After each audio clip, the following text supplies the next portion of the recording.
So we got some feedback requests to take a look at the November bean numbers after we did the corn potential summer rally here last week. So we're going to cover that here shortly. Keep in mind everything we're talking about in these videos is for education and example purposes, and make sure you guys know and understand your risk tolerance as we go through this. So soybean summer rally, just like corn, we wanted to ask ourselves the same two questions. How much of a rally could we anticipate for soybeans? And then when could we anticipate that rally? We use the same 14-year period going back from 2023 going back to 2010. Here is the full picture of that data. And if we break it down, your average rally over that 14 years is about $1.37, with your median rally coming in around 88 cents. Rallies greater than 50 cents occurred 9 times, while rallies greater than $1 occurred 6 times. As far as anticipating or the timing of a soybean rally, similar to corn, most of that lied within the July contract. So in other words, what this means is from the first trading day of July's low through the end of October, when this market comes off the board, the November contract comes off the board, the high was struck sometime in July.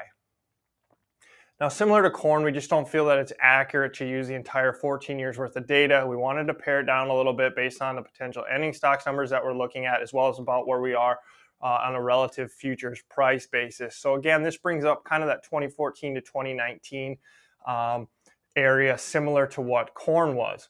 So breaking this down, how much of a rally can we anticipate for soybeans using the 2014 to 19 data? You're looking at about a 42-cent average, with the median rally about 32.5 cents.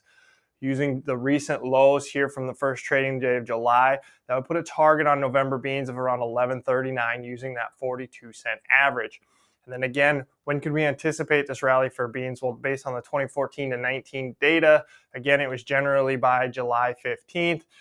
As I forgot to mention on the corn market video, we do have a USDA report out on Friday, July 12th. So obviously that's what coincides with that number being so common. Wrapping this thing up in here, really over the last 14 years, beans do typically show a rally from the first trading day low of July into contract expiration. The thing that's different here on beans that stood out compared to corn is that there was 3 years in beans that you did not overcome the high of the first trading day of July. So therefore, the low and the high essentially happened on the same day. And then, in other words, you went quote unquote straight down, whereas corn, I believe, only went once. That was 3 times more likely here in beans. Typically, the rally ends in July. Again, probably coincides with the USDA report. When we were looking at a 400 billion bushel projected U.S. ending stocks number, historically, beans do not spend much time above 1050.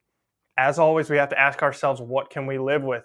Cash sales and fences continue to be our favorite. Likely with cash sales, we've had conversations in the office here lately that we need to probably just get comfortable selling some beans, new crop beans, once or twice a week. If the market goes up, we can live with that. We're going to have a better average price, and we can also look at selling November of 25. If the market goes lower, we don't really have an answer as to what to do. It's going to be tough. You're going to have current crop as well as a lower 25. So just kind of keep that in mind. We like just doing simple cash strategies. If things change, you can always look at reowning with calls. We hope this helped you guys out. Drop us a comment below. Let us know what other type of information you'd like to see or what else we can do a video on. As always, make sure to hit the like button, hit the subscribe button. We should be back here again Wednesday with another webinar.